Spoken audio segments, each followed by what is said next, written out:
Buenos días. Soy el rector de la Universidad, Rafael Robaina. Darle la bienvenida a la Universidad, por supuesto, a Gran Canaria y a las Islas Canarias. En segundo lugar, saben ustedes que se encuentran en un destino de los más importantes, diría, a nivel mundial, como destino turístico. Y siempre nos encanta recibir a gente, en este caso, turistas muy cualificados como son ustedes. Me acompañan en la mesa diversas personalidades, les voy a ir dando la palabra, vamos a hacer de este acto lo más breve posible. Y en primer lugar me gustaría que se dirigiera a ustedes el decano de la Facultad de Economía, Empresa y Turismo, el doctor Juan Manuel Benítez. Decano. Buenos días, señor rector, autoridades que me acompañan en la mesa, asistentes al Congreso. Yo solamente darles la bienvenida porque sé que van a tener unos cuantos discursos, así que voy a ser breve. Darles la bienvenida a nuestra casa, que es su casa por estos días. Felicitar a los organizadores, a mis compañeros de la facultad, porque es una iniciativa importante y que se haya realizado en nuestra facultad, pues nos viene maravillosamente bien. Sabemos que va a ser un éxito absoluto, porque además los integrantes de la organización, que conozco perfectamente, sé que lo hacen muy bien. Espero que sean unas jornadas muy provechosas, que saquen muy buenas conclusiones, no solamente para la economía de la educación de nuestro país, sino de todos los países de los que ustedes proceden. Yo no me extiendo más, sino reitero que tengan éxito en esta jornada y que además, como decía el rector, disfruten de nuestra isla para los que vienen de fuera. Buenos días. Gracias, decano. Tenemos también al presidente de la Asociación de Economía de la Educación, el profesor doctor José Manuel Cordero, de la Universidad de Extremadura. José Manuel. Muchas gracias, señor rector. Bueno, excelentísimo señor rector, excelentísima consejera del Cabildo, señor presidente del Consejo Social, señor rector general de Universidades, señor decano y al resto de autoridades y asistentes. Les doy la bienvenida a este acto de apertura de las 28 jornadas de la Asociación de Economía y Educación. Es un honor que se celebre en esta sede de la Facultad de Economía, Empresa y Turismo de la Universidad de Las Palmas. Bueno, a lo largo de los 2 próximos días, estoy seguro también, coincido en que va a ser unas jornadas muy interesantes, que todos vamos a disfrutar mucho. Y bueno, con el permiso de los integrantes de la mesa, en deferencia un poco al número de participantes procedentes de otros países, quiero decir unas palabras en inglés. Welcome everybody and thank you for attending to this opening session of the 28th meeting of the Economics of Education Association, or simply the AEDE, as you know. This association was founded in 1992 with the purpose of bringing together professionals and researchers interested in exchanging ideas and experiences related to the field of economics of education. There is a discipline that has been gaining more and more importance in the economic field in many countries around the world. And since the beginning, this meeting has been every year held in different locations in Spain and also some years in Portugal. And our main purpose is to promote studies in this field, and it's very important also for us the training of young researchers. In this meeting, we expect that almost 100 participants are here, and they are presenting around 70 papers in 20 parallel sessions, 10 in Spanish and 10 in English, on different topics that are very interesting, and I hope that you enjoy them, like the financing of education, the evaluation of education policies, problems related to equity and efficiency, questions related to the labor market, and so on. And also we have the opportunity of listening to 2 excellent keynote speakers, Professor Peter Dalton and Professor Silke Snepf. I'm sure that we will enjoy with their presentations. I would like to thank the financial support of our sponsors, the Spanish Institute for Fiscal Studies and also the Cabildo of de Las Palmas de Gran Canaria. and other institutions that also have collaborated with us, as the Faculty of Economics, Business and Tourism, Department of Quantitative Methods in Economics and Management, the Social Council of the University, and also the Canarian Agency for University Quality and Educational Evaluation. And of course, I would like to acknowledge the work of all the members of the Scientific Committee, and particularly our Secretary of the Association, and of course, all the people from the local committee, headed by our Vice President, Sara González Berancor, without which the organization of this meeting will be impossible.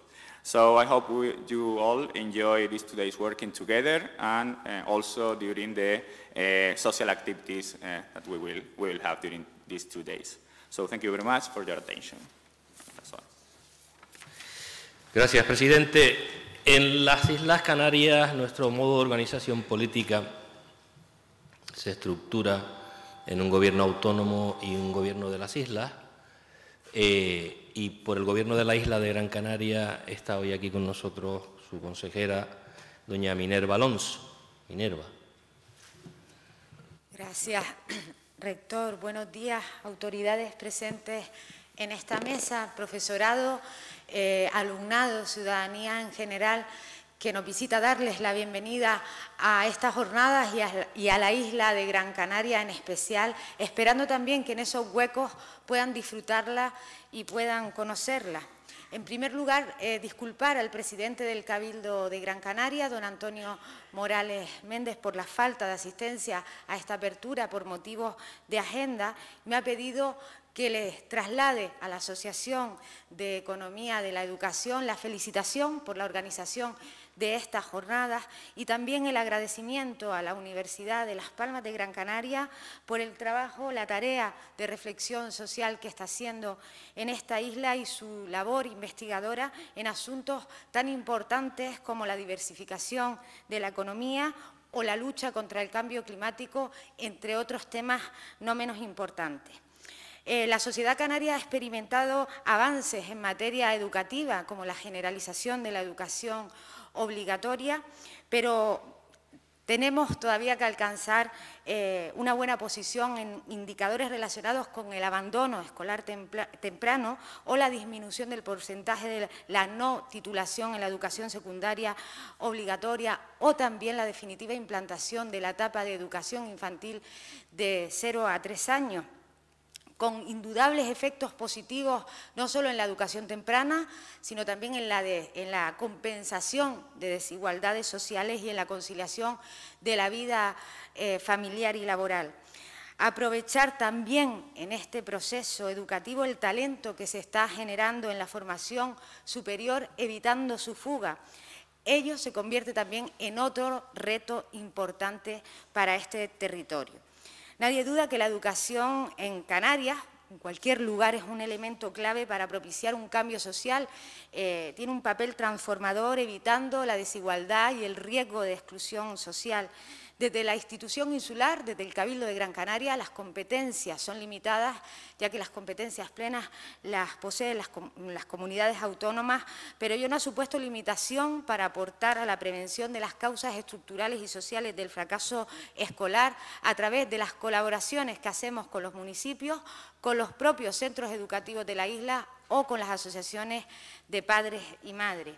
También a través de la creación de sinergias con la Universidad de Las Palmas de Gran Canaria para avanzar en la cultura de la digitalización social, como decía antes, la diversificación de la economía, el turismo sostenible, la industria audiovisual, la economía azul, el desarrollo de energías limpias y del sector primario. Sobre todo apostando por incentivar que el talento que genera nuestra tierra o nuestra universidad produzca capital humano y un valor añadido a nuestro territorio.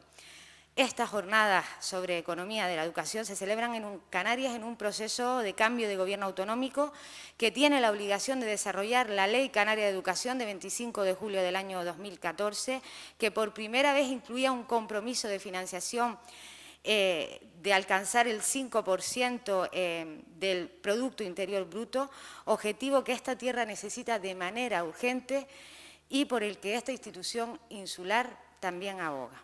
Muchas gracias y buenos días. Gracias, consejera. Veo que se van animando ustedes con los aplausos. I'm just saying that you're rising with the clapping. Thank you very much. Y por el Gobierno de Canarias, ya les adelantaba, el Gobierno de la isla, el Gobierno de Canarias, tenemos al director general de Universidades, don Ciro Gutiérrez. Gracias, rector.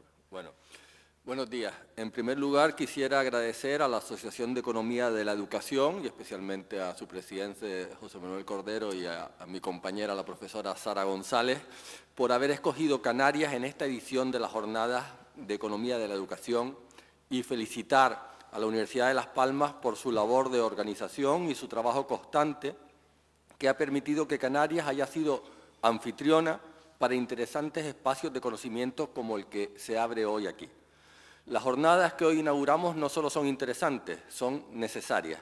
Suponen una oportunidad para debatir junto a expertos fórmulas de planificación y gestión de la financiación educativa, evaluar cómo mejorar la equidad de nuestro sistema, hacerlo más eficiente, analizar los indicadores económicos y ver la evolución en paralelo de los indicadores educativos.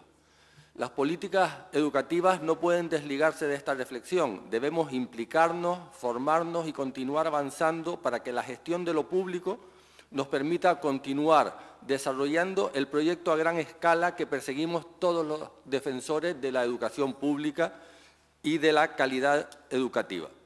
No quiero extenderme, pero sí quiero señalar que he querido que este sea mi último acto público en representación de la Consejería de Educación y Universidades del Gobierno de Canarias, después de 4 años viviendo esta excepcional oportunidad de aportar mi esfuerzo, mi trabajo y mis ideas al desarrollo educativo del archipiélago, en concreto, como saben, en la educación universitaria.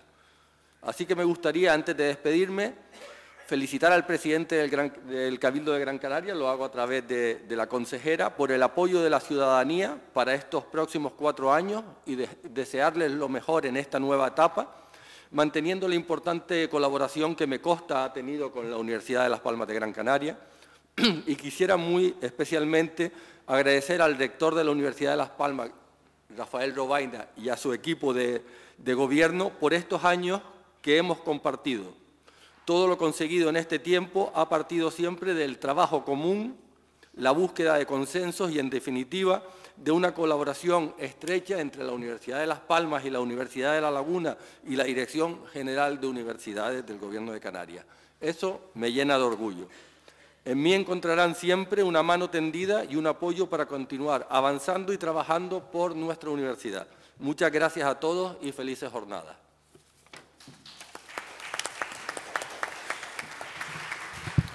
Gracias, director general, y por lo que me toca, yo también insisto en que siempre son tristes las despedidas, pero como él no se va a ir porque vuelve a la universidad. Vuelvo a casa. Vuelvo a casa. Pues aquí lo tendremos y seguramente que el futuro político le reserva metas también como esta, incluso más importantes, porque es un valor político, social y académico que tenemos afortunadamente en el cuadro de profesores de nuestra universidad. Bien. Para los que no están familiarizados con la estructura universitaria en España, tenemos en la Universidad Española un órgano que se llama el Consejo Social, que es la representación de la sociedad y que vela por el correcto funcionamiento de los servicios, fundamentalmente haciendo énfasis en un control y seguimiento de los dineros que, por ser públicos, merecen ese control y seguimiento. Y en representación del Consejo Social tenemos la suerte hoy de tener aquí a su presidente, don Jesús León Lima. Presidente. Buenos días, don Rafael Robaina, rector, don Ciro Gutiérrez, director general de Universidades, doña Minerva Ronzo, consejera del Cabildo, don José Manuel Cordero, presidente de la Asociación, don Juan Manuel Benítez, decano de esta facultad.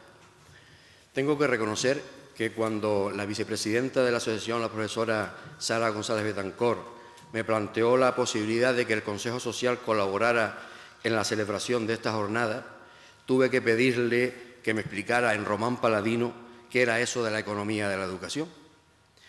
Pero antes de que me lo explicara, ya le había manifestado la total disponibilidad del Consejo para ayudar en lo que pudiéramos, porque conociendo la implicación convencida de Sara con la educación, lo que venga de ella no puede sino ser bueno para la educación.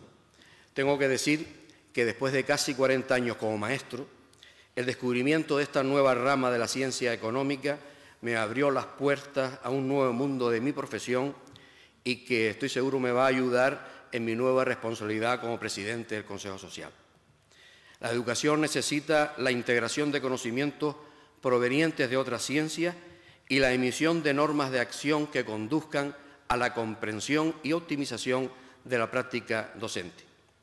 Las múltiples interrelaciones entre los mundos educativo y económico son necesarios para que nuestros sistemas educativos sean cada vez más eficaces y eficientes, para que sean gestionados y administrados de forma óptima, garantizando una administración eficaz de los recursos económicos destinados a la educación. También para que cuando la Administración planifique los servicios educativos, la oferta responda a las fluctuaciones de la demanda y también a las necesidades de cada territorio, para buscar soluciones interdisciplinares también a uno de los problemas fundamentales de los últimos años, como es el derecho básico al trabajo. Y también, pero no menos importante, para garantizar la equidad de los sistemas educativos y las repercusiones que sobre la igualdad de oportunidades tienen las decisiones económicas en materia educativa. El Consejo Social, como órgano de participación de la sociedad en la universidad, tiene entre sus competencias el asegurar una adecuada interconexión entre la actividad académica e investigadora y las necesidades intelectuales, culturales, sociales, científicas, económicas y laborales de la sociedad. Por ello, el Consejo Social les agradece su compromiso en transferir a la sociedad y a los gestores públicos las principales reflexiones y resultados que en materia de educación se deducen de las comunicaciones y debates de esta jornada.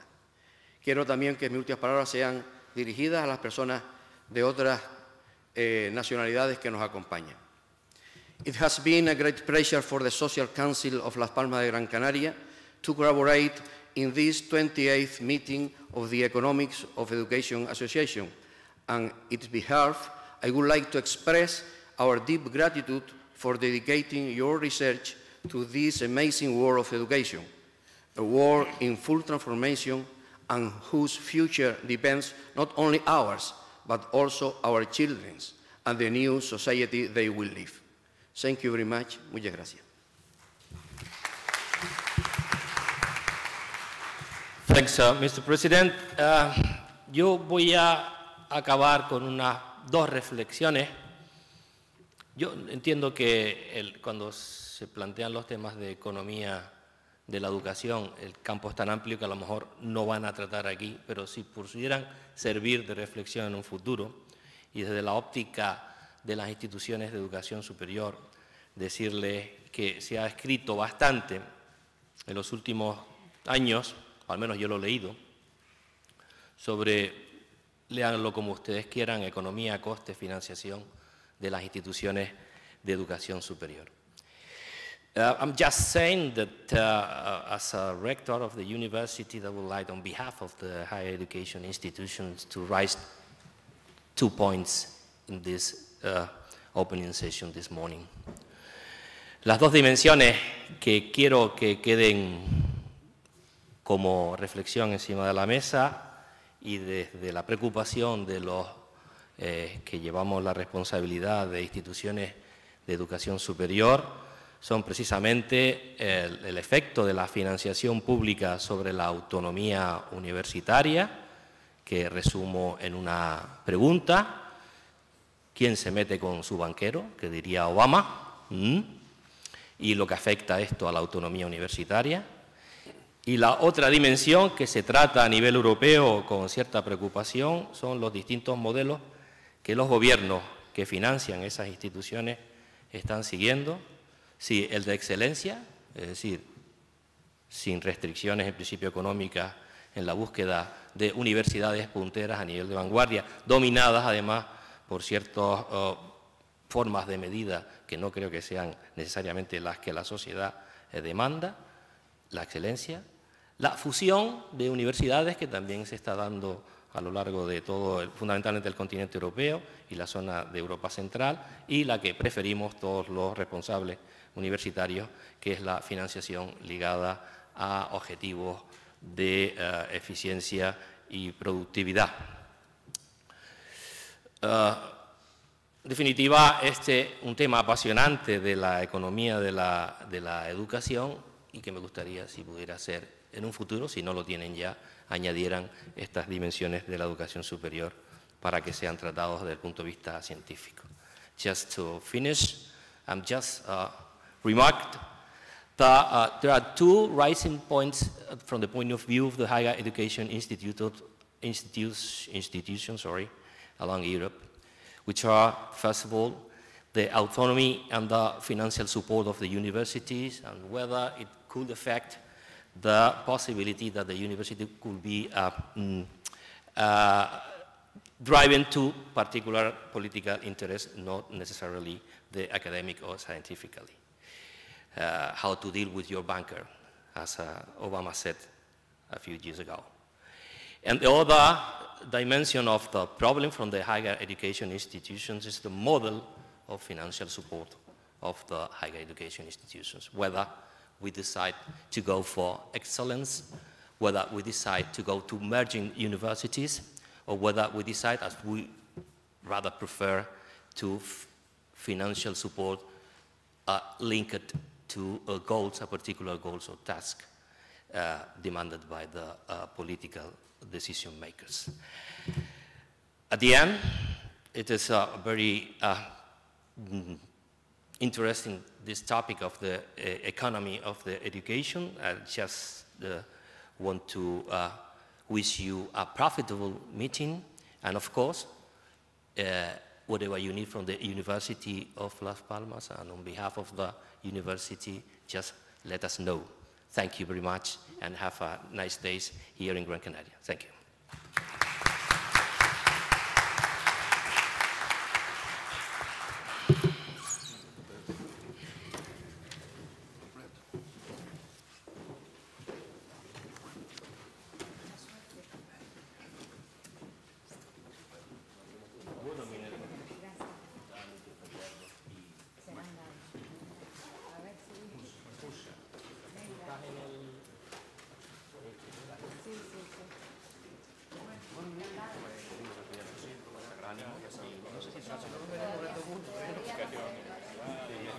También son temas que están en programas y tengo la oportunidad de echar un vistazo al programa. Sí, claro, totalmente. Es un tema. Sí,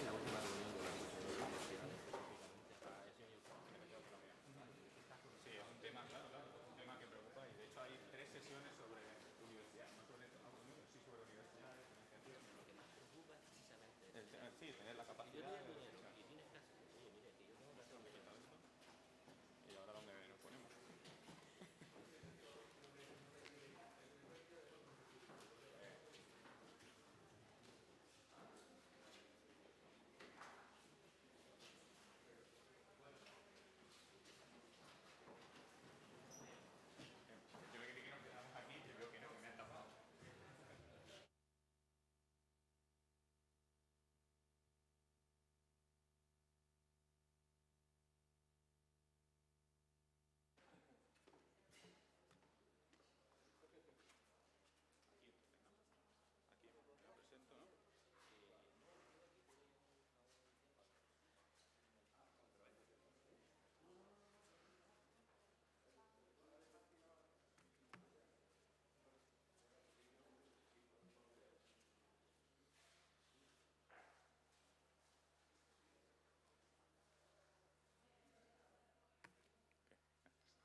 Well, now we will start with the academic program, and now we have the presentation of the first keynote speaker, Professor Peter Dalton. We are very pleased that you accepted our invitation. To be the keynote speaker in this meeting. I'm sure that your presentation will be of great interest. For those of you who don't know Professor Dalton, I must say that he's a full professor at of economics at Sussex University and senior research fellow at the Center for Economic Performance at the London School of Economics. His research interests are in the labor economics, applied econometrics and the economics of education. He has published more than 100 articles, mostly in leading economics journals like Economic Policy, Labor Economics, Journal of the Royal Statistical Society, Economics of Education Review, or Statistics of Fiscal Studies. The topics of those studies are diverse, including teacher and graduate labor market, gender discrimination, public sector pay, unemployment duration, pension reforms, and different aspects of labor supply. He has also been a visiting professor at the universities of Chicago, Amsterdam, Paris, Sydney, Gothenburg, New York, Madrid, and Canberra, and has done consultancy work for the World Bank, the OECD, and the government's Economics and Finance Ministry, and the Departments of Education and Employment in the United Kingdom. So the topic of the presentation, you can see the title is Revisiting the Rate of Return to Education, Endogeneity and Copulas. And, well, we have 1 hour, maybe a little less than that, because we are a bit late, but if you can, your presentation can last around 40 minutes, so we can have some time for questions at the end. Okay, so thank you again.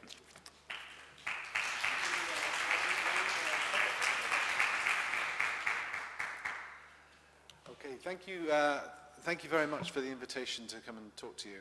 Obviously, I've been working on education for many years, and it's a great honor to be able to talk to so many interested economists who are interested in the same things as I am. So a lot of what I have to say, I don't have to motivate it like I would do with some colleagues of a more general economic interest.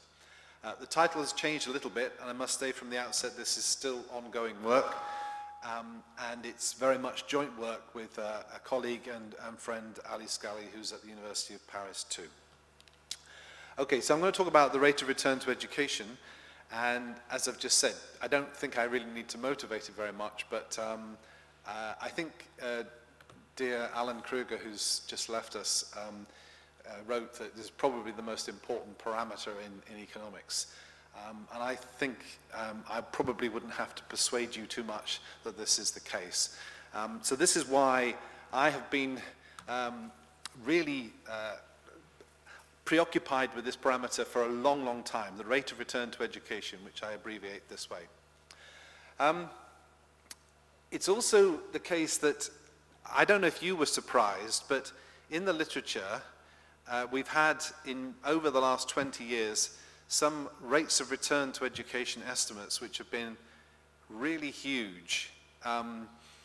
By that I mean, when you use instrumental variables, typically we get a doubling of the parameter size.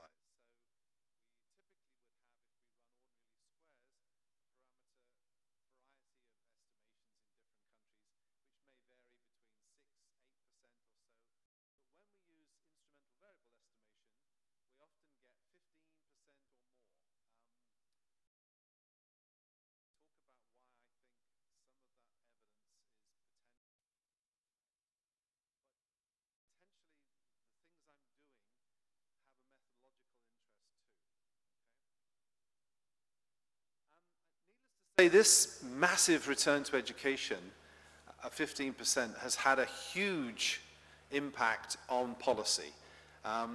Particularly, for example, in the UK, when Tony Blair came to power, his mantra, his politicizing raison d'etre, his speech was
So we have observational data based primarily on the choices that young people make, which are endogenous, okay?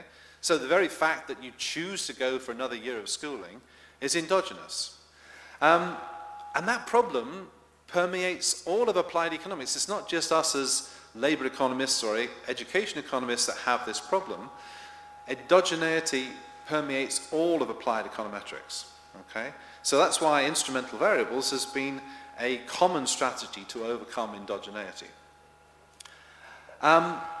Why is that so important? Well, I mean, clearly, if you have these factors which influence the people's decisions to go on in education, incur another year of education at a cost to themselves or their parents, it's presumably the kids that are more able, more motivated, have higher energy which do so.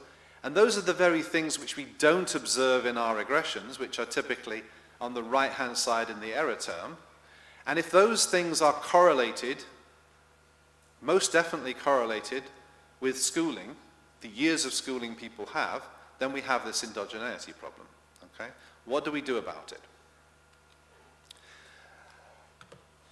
Okay, so as I've said, that endogeneity problem is not just common to labor economics and education economics. It's a fact of life. You write down any regression model and you say, the x's on the right-hand side are fixed in repeated sampling is probably what we say to our students. It's exogenous and it's independent of the error term. More or less anything you care to do with observational data, that won't be true. So what we tell our students is, okay, what we're going to do is we're going to run instrumental variables. And there's a book, how many people here have either read or used a lot when they were studying their PhD or with their students have read Mostly Harmless Econometrics by Angrist and Pischke? How many? Yes, it's become the sort of Bible. It's become the Bible of applied econometrics work. And actually, I think it's hideous. I mean, I'm sorry, but I think it's hideously mistitled. When it says mostly harmless, I would say to you that's not true. It's terribly harmless. Terribly harmful, sorry. And I'm going to show you this. I'm going to show you that actually the 104 pages out of a 250-page book, 104 pages saying you must use IV, everybody must use IV, is actually not right. We've got to be very careful, and I'll show you, okay? Okay, so what can we do instead? Okay, think about it, one step back, and imagine you hadn't learned all that OLS and endogeneity and all the stuff you'd done. If someone said to you, think about a joint distribution of two things we're interested in. Joint distribution of schooling and unobserved heterogeneity. Can't we model that directly? And can't we model directly the potential correlation between these two things? How would we go about doing that? Okay? It requires a sort of a leap of faith and a backward induction which sets aside all that regression that we've been used to. It makes you think about joint distributions. How do we generate joint distributions? How do we model the endogeneity, the correlation between those distributions, the relationship between the marginal distributions of S, schooling, and epsilon, the error term, and their joint distribution and the association between them. That is precisely what Copula's allows us to do, okay? And I'm going to show you.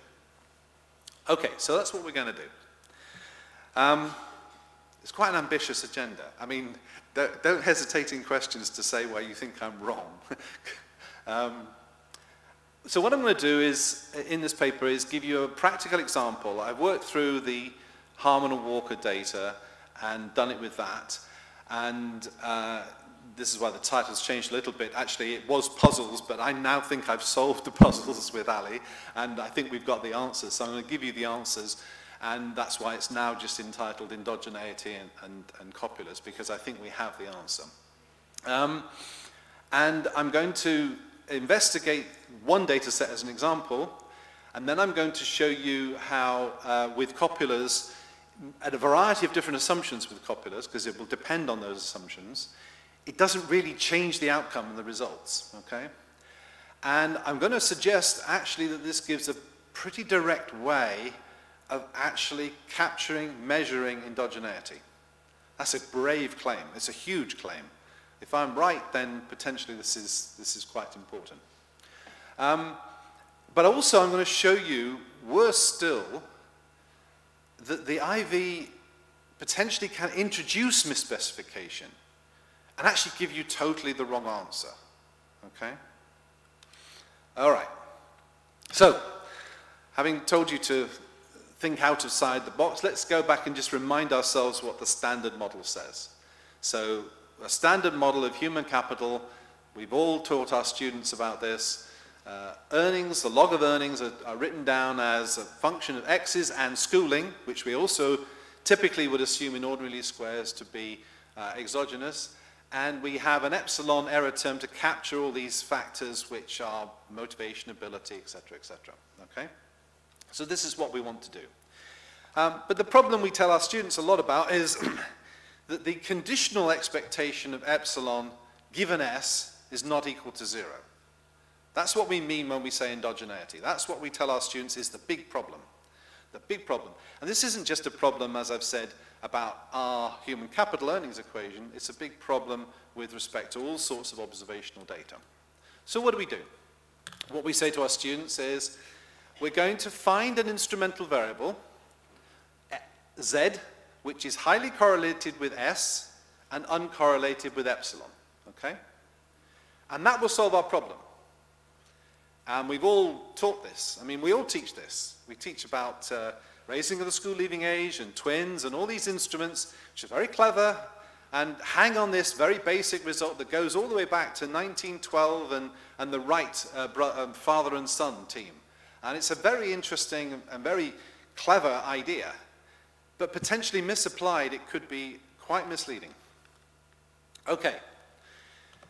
But remember, coming back to what I was saying earlier, we don't have to think in this straitjacket. We can think of, there's no reason, in fact, I mean, it's very interesting that in the development of this kind of model, what took over was the Heckman approach of two-stage estimation, the Heckman's lambda and so on, and this generation of models which led to selection and instrumental variables and regression, discontinuity design, basically the same family, a genus of ideas. Before we did that, many people were writing down maximum likelihood estimation of the joint model, and with assumptions on epsilon and u in these two equations, we could do that and retrieve parameters. What we wouldn't do by doing that, though, is retrieve any parameter which told us about the correlation between S and epsilon. It would typically, writing down a full maximum likelihood would tell us about the correlation between epsilon and u, but not necessarily between S and epsilon, which is where we come to this endogeneity problem.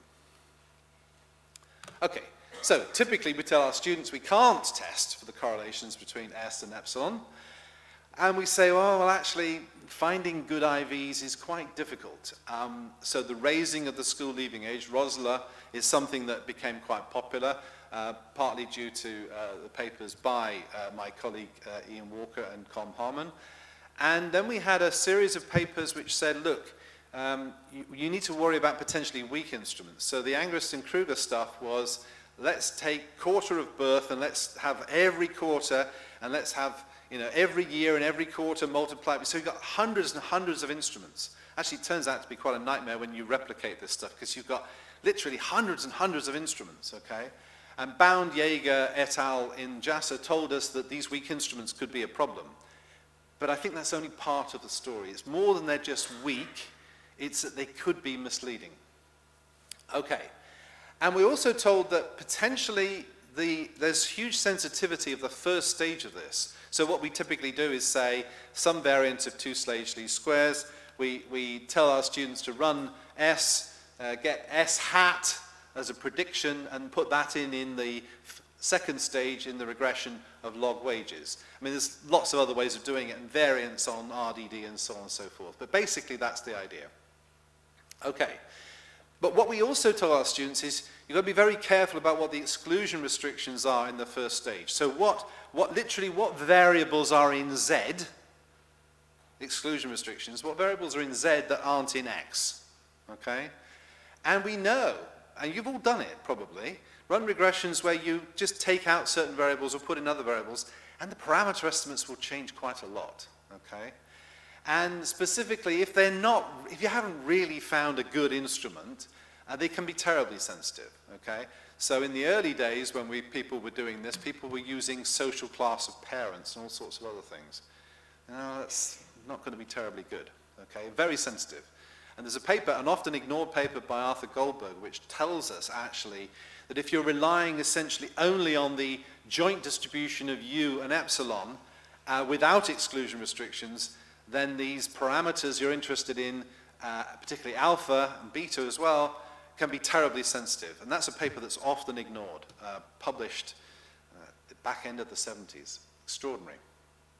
Okay, the other thing we tell our students is, are we really looking at an average treatment effect? Are we looking at, in essence, what the value of an extra year of education is to anyone, okay, to society, to anyone?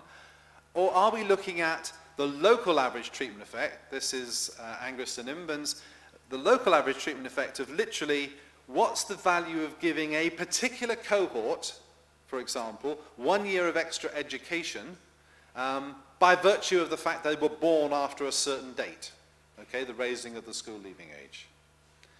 Is it just for them, or can we infer from this rate of return based on data which pertains to them, can we infer an average treatment effect for everybody? It's not clear. And now we have a plethora of other potential concepts like the marginal policy rate of return to education, which is in the Carnera and Heckman paper in the AER a few years ago, and a variety of others. So what parameter is it we're actually estimating when we estimate this thing? And that's something else we tell our students too. Okay, so I need to digress for a minute and tell you about copulas. I have to say that I was quite new to this a year or two ago when I started, but if you've ever done any finance, in finance economics, it's really quite popular, and there's a lot of people who use it in finance. There's also a lot of people in the natural sciences who use this technique. So it's not just new, it's sort of just new to labor economists, but I think it's something that could be really quite valuable. What are copulas? Okay, so copulas are functions that join or couple multivariate CDFs to their one-dimensional marginals. Okay, what does that mean? It means concretely that if we look at the marginal distribution of S and the marginal distribution of epsilon, copulas are the device which allows us to retrieve, via a transformation, the joint distribution of S and epsilon. Okay, it's as simple as that. Okay, but you'll say, well, what assumptions do I need to make? It's going to depend, obviously, on what is the distribution of S, what is the distribution of epsilon, but it's completely independent of what they are. You can retrieve the joint distribution via copulas. Okay, that is a result. It's a result which is due to a chap called Sklar, S-K-L-A-R, and it's something that is really quite remarkable. When pressed, if people really don't, teaching students this, they say, I really don't understand. Well, I said, well, okay, just trust me that this is a theorem in mathematics, and it's true, and it's like magic, okay? Okay, it's like magic in the sense that, let me take the words away, it's like magic in the sense, I've got some diagrams here. Take the marginal distribution of any random variable x, and the marginal distribution of any random variable y, these are their CDFs, and via the probability integral transform, we know that we can express them as transformations of uniform distributions. What copulas does then, the copular function C, takes this CDF of x and the CDF of y and retrieves the joint distribution of x and y, h. Okay, so literally it does that. It goes from the marginal of x and y via a transformation, retrieves the joint distribution h of x and y.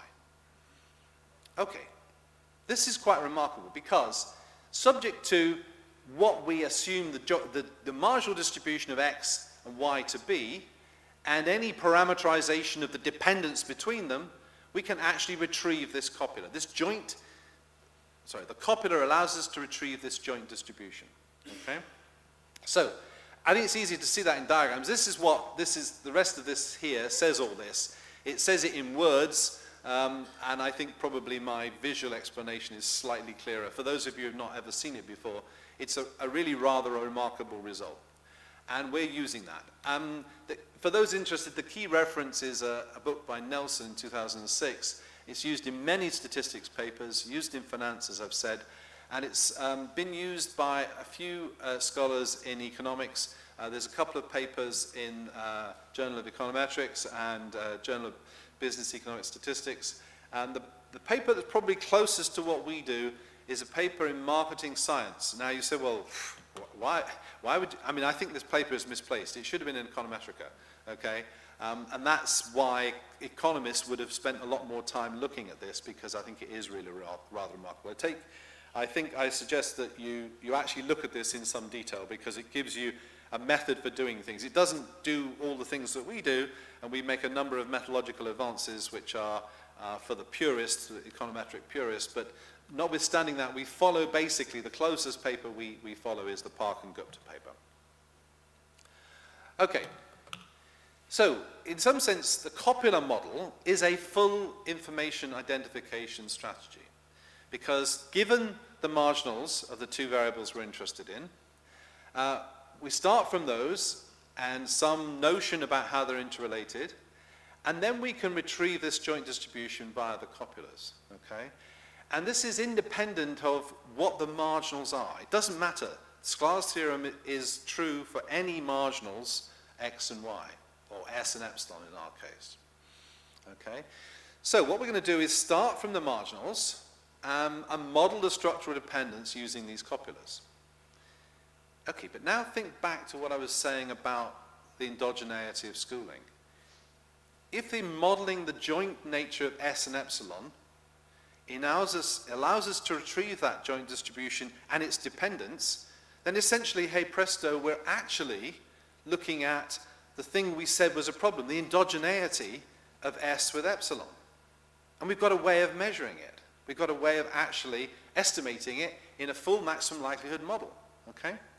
And this is what, I mean, it's taken 2 years of effort, but this is what we do, okay? Okay, so just to recap on that little bit. Copulas say that S can be any marginal distribution, and epsilon can be any marginal distribution, and dependence in principle could be anything, and we can derive the copula and retrieve the parameters of interest, okay? And this is precisely what Sklar's theorem says. It literally says, going from the marginals of S and epsilon, we can use the probability integral transform, we can transform it with copulas and retrieve this joint distribution, okay? That's what we're going to do. Okay, right. So I've done that bit. Okay, so literally for us, this is what we're doing. We're retrieving that joint distribution, and we can write down these probability integral transforms, and we can write down the joint likelihood, we can invoke the copula, and we can actually write it down as a likelihood function, okay? Which gives us this particular parameterization under certain assumptions I'll come to in a second.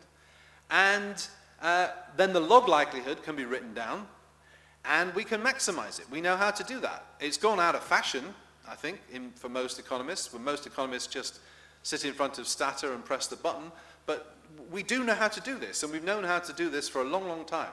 So we can do this, and that's precisely what we're going to do. And to make things clearer, what I'm going to do is I'm going to go through one example in a little bit of detail, and then I'm going to go to some of the rest of the literature. The example I'm going to go through is the Harman and Walker paper in the AER 1995. And actually, there's a little story to this, because Ian Walker was a classmate of mine on the master's degree in Warwick many, many years ago, so he's a good friend of mine. And I never really believed the Harman and Walker result, this 15% rate of return. I never really believed it. I was always suspicious. And I said to Ian many times, you know, he's a good friend, I said, look, can I just have that data so I can go back over it? He said, oh, we've lost it. No, we lost it. We never got it. We lost it. So then I got friendly with Colm Harmon. I said, Colm, can you give me that data?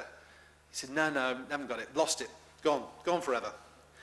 So I had a PhD student, and you know, they want ideas. I said, look, I've long had this problem with the Harmon and Walker paper. I don't really believe it. Can we recreate the data? So we literally went back to the FES, the Family Expenditure Survey, between these years. We got all the data, we followed the instructions that they had in their paper, and we tried and we tried. Eventually, we got to within 3 observations and to the 3rd decimal place on all their estimates. So we've retrieved it. So I have his data, I have their data, but they don't have it, okay? So that's an interesting story. Incidentally, I've met Ian Walker at the Royal Economic Society just recently where I talked about this. I said, so what do you think of it? He said, well, I don't understand copulars. I'm not interested. I don't understand. So I think there's going to, mark my words, there's soon going to become a pretty clear understanding that basically what we thought about IV and all these massive estimates are basically wrong. Okay? I think we're going to understand that. Mark my words. Okay, so let me show you why I think this is the case. Okay, so what we're going to do, take their data and re-estimate their model. Okay, so this is the various specifications of the earnings equation. This is what they get. So, I mean, this is just trying different specifications with different controls. But essentially, with ordinary least squares, you get between 5 and 6% rate of return to education. Okay? All right. Now, what do you get? This is a slide from a paper I wrote with my PhD student, which is now in labor economics, which you can get. But basically, what Harmon and Walker get is this number here, 15%. Okay? Turns out, actually, if you just take it on its own face value and look at the specification very carefully of the first stage and the second stage, you can generate anything you like, which is what I did with Matteo Sandi, my PhD student. You can generate nothing, 0.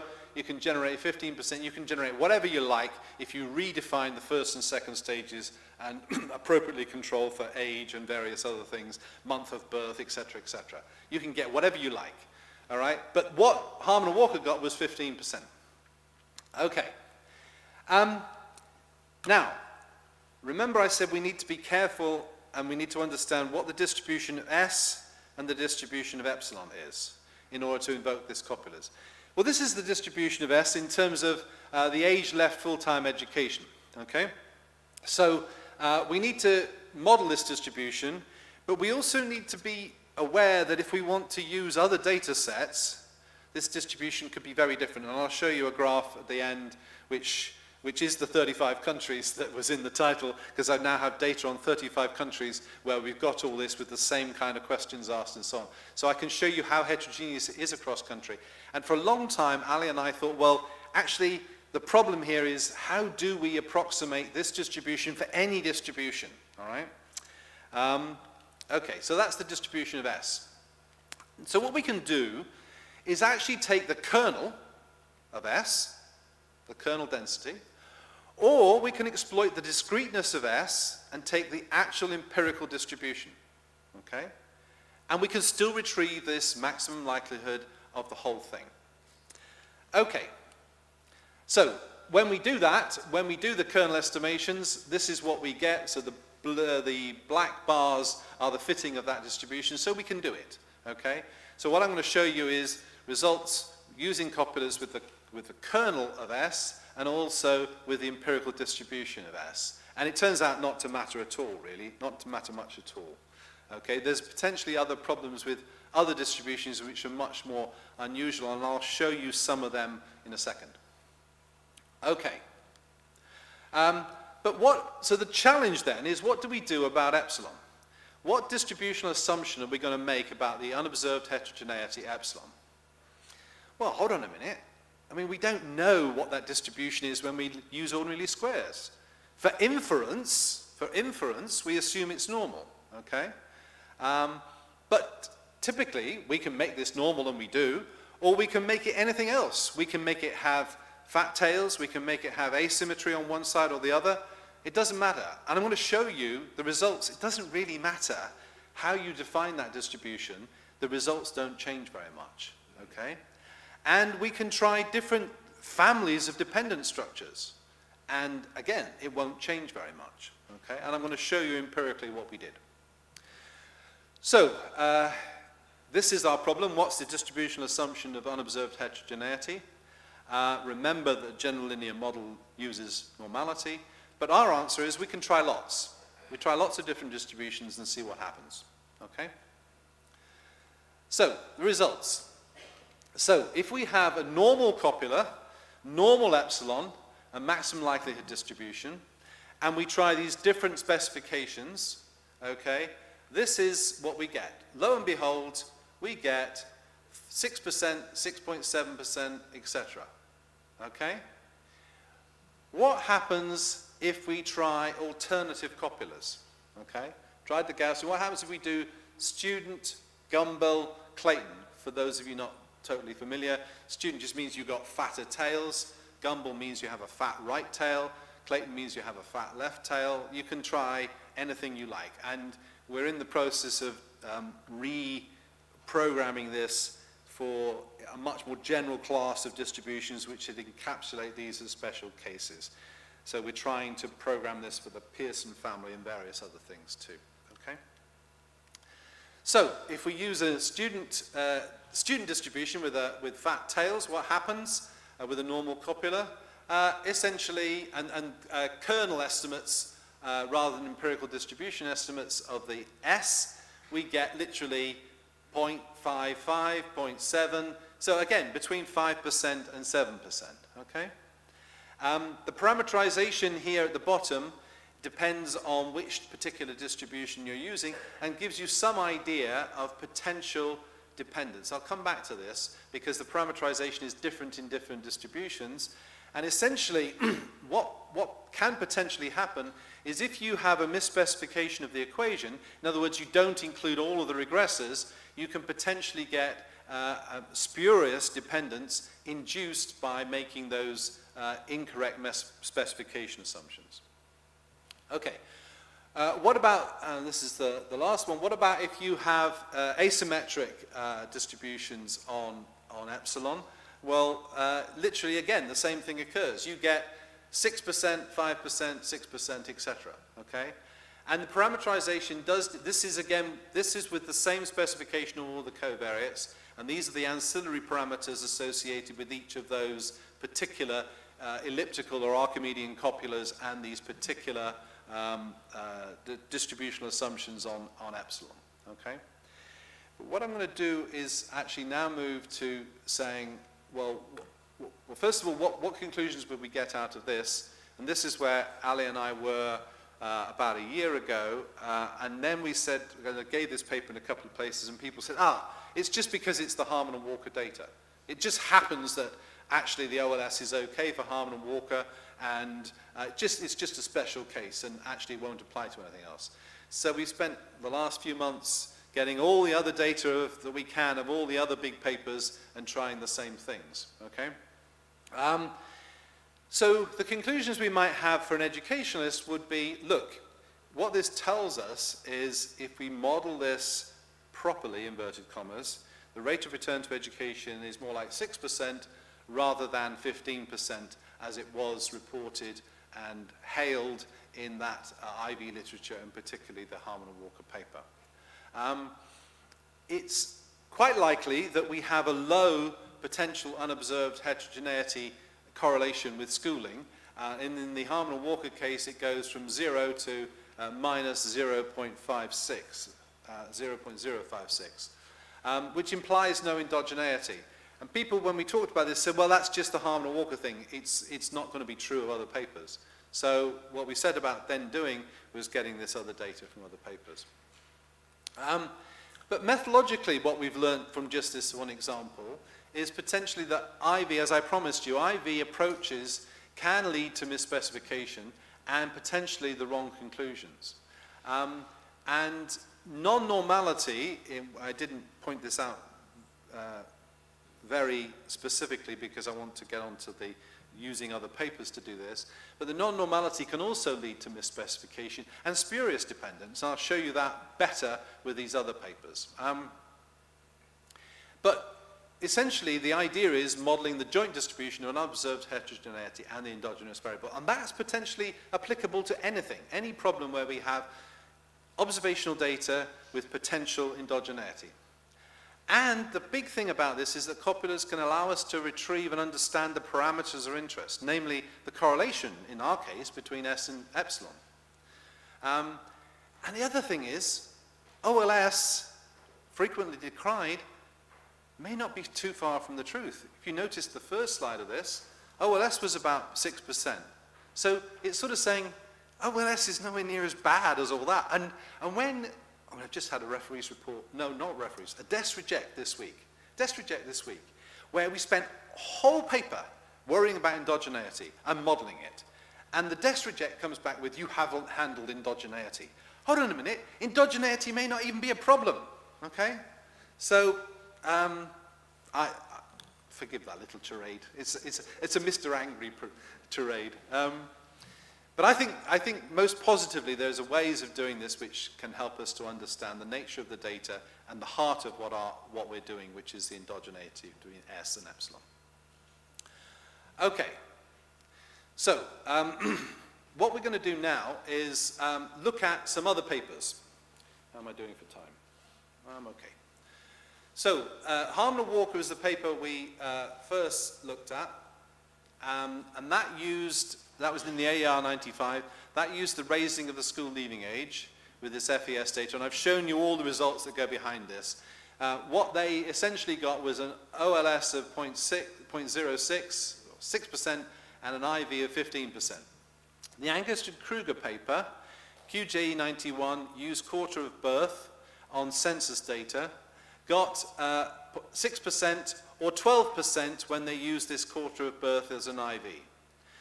There's a very famous David Card paper which is in the NBER series which used proximity of college as an IV. You probably tell your students about this, and uses the NLSY data and gets estimates depending on specification. And this is something that you have to applaud David Card for, because he was much more rigorous about, hey, to be honest, it depends a lot on specification. And when he changes the specification, slices the data in different ways, he gets from 5% to 7% using OLS, and 11% to 19% using IV. And then there's a whole sequence of papers by Ashenfelter, there's Ashenfelter and Kruger and so on, but the biggest data of them all is Ashenfelter and Rouse, where they use twins. You've probably heard variants of those papers at one point or another, and that was in QJE 98. Essentially what they get when you use one twin's perceived education of the other twin as the instrument is around 12%, when the OLS estimate was about 6%. So broadly speaking, we're talking about frequently IV doubling the size of the OLS estimate, okay? And I don't know if I mean, many of you will have sat in many seminars of newly minted PhD students or job market talks where they have an IV and someone will say, well, I don't believe your IV, and so I question your results. My objection is even more profound. I think it's not necessarily the case that IV is going to be the right thing to do, okay? So what we've been doing busily over the last 2 months is applying all the things I showed you for Harman and Walker to all these other papers, and some other papers in other areas too, papers not in labor economics. Okay, just brief sort of health warnings and caveats.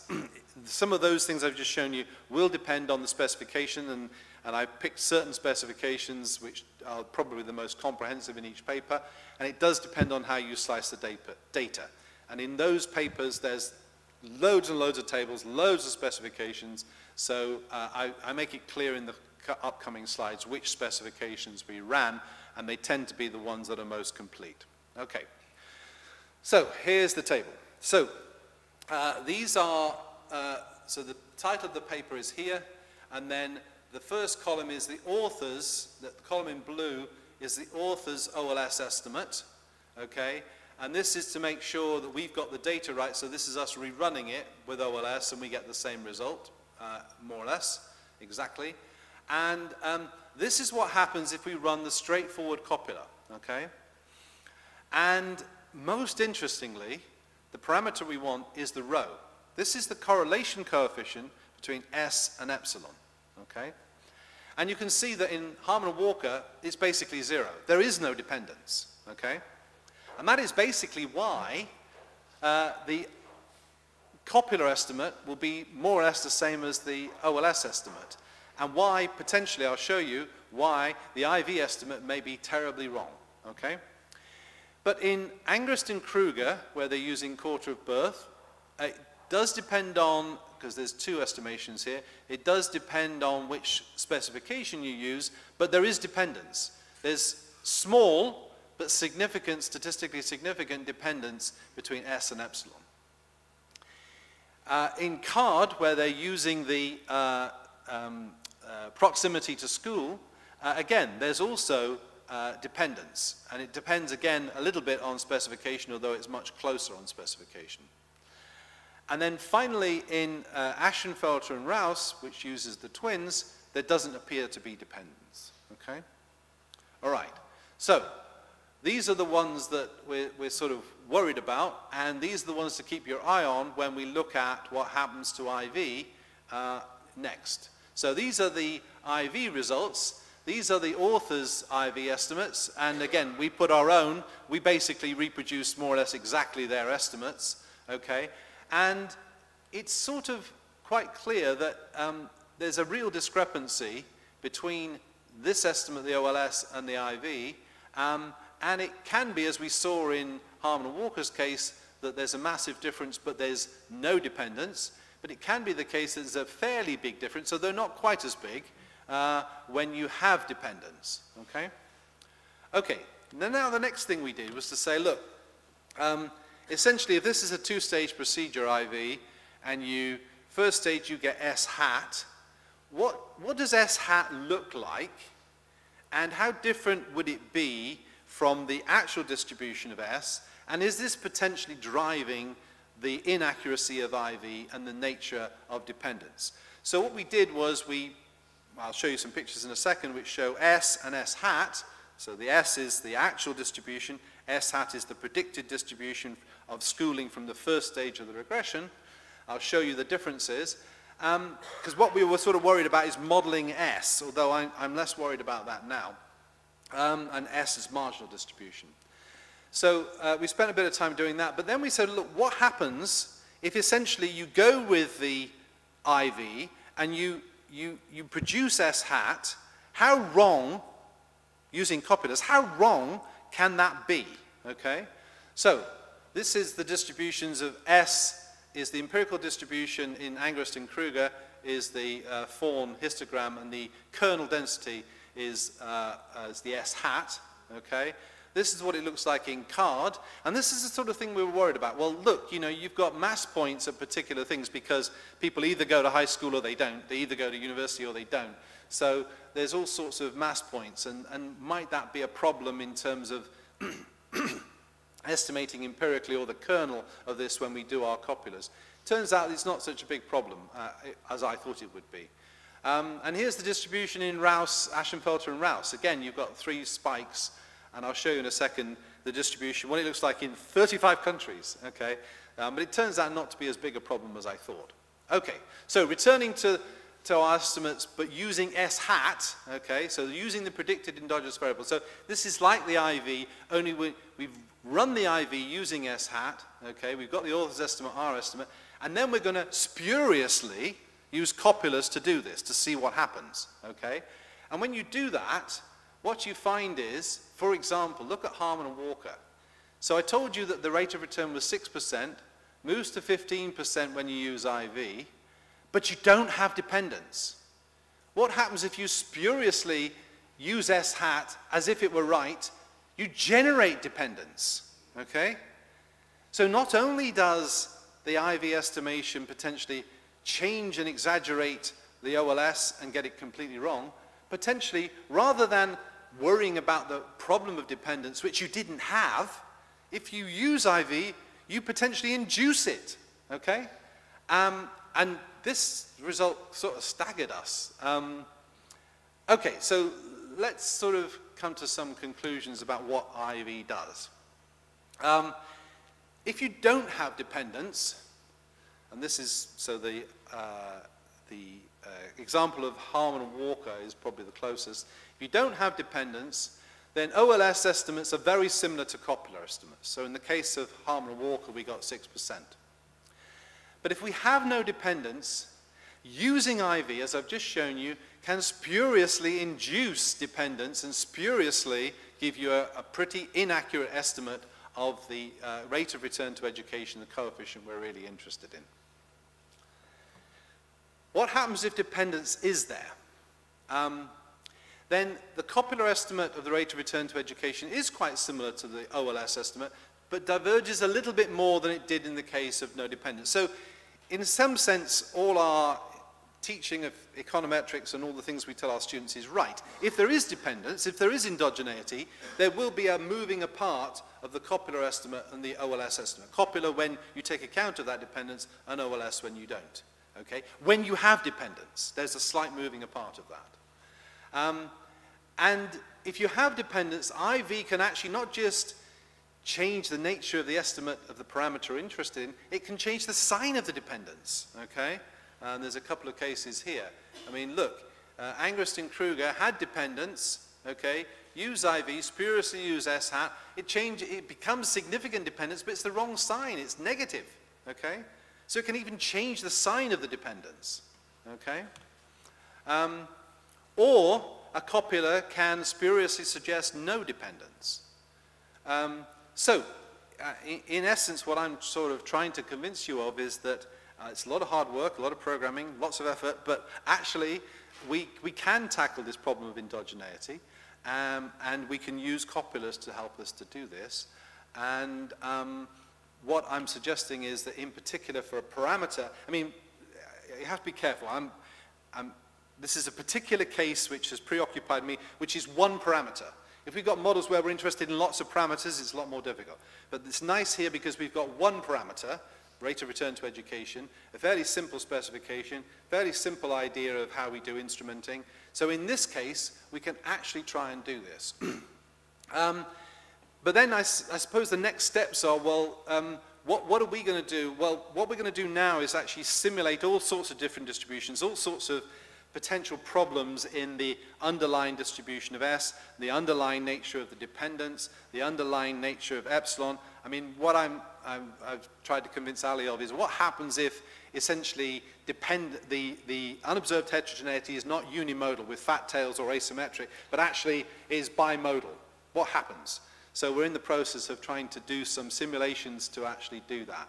We're also looking at any potential for algebraic proofs of some of these results which I've shown you about, which after all, when all said and done, have to be caveated by the fact that yes, it's specific data sets with specific countries, but what I'm now convinced of, because we've done about 15 of these different data sets in other areas, I'm pretty confident that this methodology helps you address this and is right, but it still would be nice to have more underlying general results, okay? And the other thing is, could you develop a pragmatic test for IV validity and dependence? Well, don't forget, all the stages I've talked to you about, you've got to model S, you've got to model epsilon, you've got to model the joint distribution assumptions, you've got a lot of maximization, non-trivial to do, and to cover all the possibilities of what there might be as a dependent structure and a problem, it's not going to be an easy path to actually have a single test to do this. But I think we have a general way forward which helps us. As a final point, let me just show you, there's one final point is, in Park and Gupta's paper, they show very neatly, and we do this in our paper, very neatly that you can actually, for all of those of you who are stata people and don't like maximum likelihood estimation, you can actually approximate this in a two-step procedure. Okay, go to Park and Gupta, and basically in a two-step procedure, a bit like Heckman two-step, you can do the copulas in two steps, and this is how you do it, and you just do the first stage and the second stage, and you can basically get a copular estimate. And it turns out in all our data sets, it's very close to what we do with the full Monty, the full maximum likelihood estimation. So that's an interesting aside for applied people who want to do that. Go to Park and Gupta for the details. Those are the OLS results using the Copula two-stage, and you can see again that they're very, very similar. So you can the good news for practitioners is that you can actually do this in two-stage least squares, all right? And Park and Gupta in their papers show you how. And for that alone, it should have been in Econometrica. Okay, so what does the schooling distribution look like across all these 35 countries? This is data we've recently collected. Just a brief publicity. This is the Varkey Foundation funded me for £500,000 to collect data across 35 countries.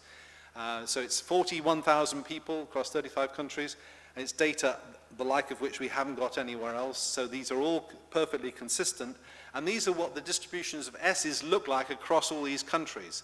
So you can see that why I was getting a bit worried is if I've got to fit kernels to all these things and worry about how the kernel is going to be sensitive to different kinds of distributions, then it could be problematic. But the good news is, this is obviously all dependent on institutional structures of when they change from secondary school, what exams they do, when they do them, when they go to university, for how long. If you aggregate this data, it's looking pretty good, right? So I think that we can get a much more generic estimate of what I would think of as the thing that most politicians and policymakers would be interested in, namely the average treatment effect of education. So literally for anyone, anywhere at any stage, in any country, what would be the marginal effect of an extra year of education on their earnings over their lifetime? And with this kind of data, it's looking pretty much getting towards normal. I think I can do that. So that's good news. I don't have a problem fitting this with kernel at all. Okay? Okay. So I think I've probably run out of time because we want time for questions, right? That's me.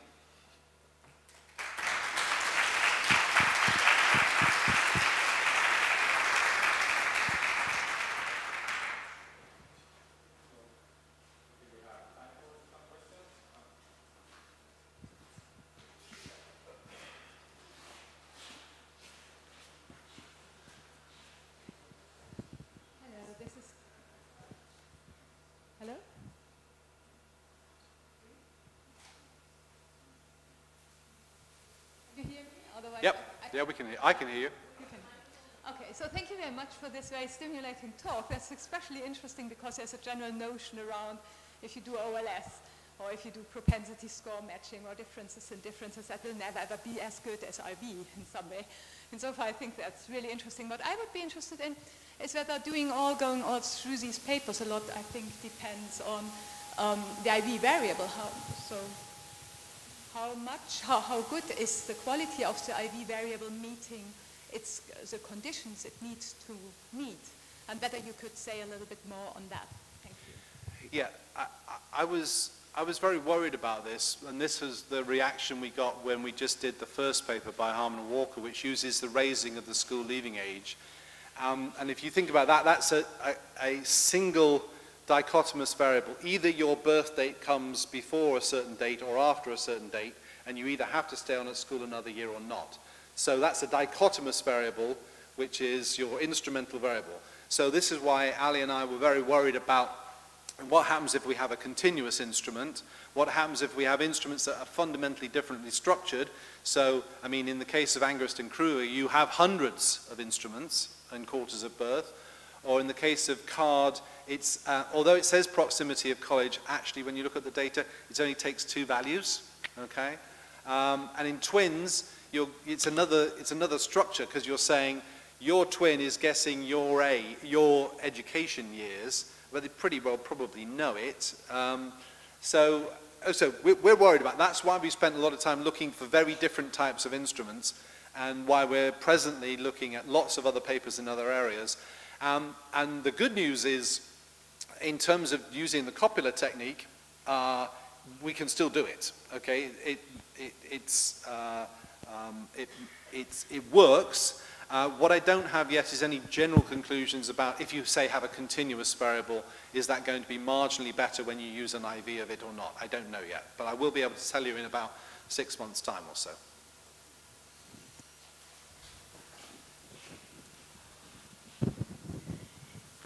think this was very interesting. So my question is related to what we are really estimating. So going back to the local average treatment effect, I wonder whether all these IBs, it's not that they are capturing a different parameter that you are capturing now, which is more the average treatment effect.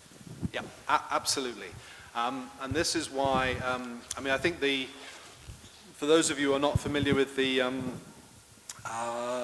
Carnero and Heckman paper, I thoroughly suggest you have a look at it, because there they spend a lot of time talking about what we mean by, in the context of education, what we mean by a local average treatment effect, an average treatment effect, a marginally policy relevant treatment effect. In other words, what policy could you induce which changed something which actually manifested itself in different education being acquired by people?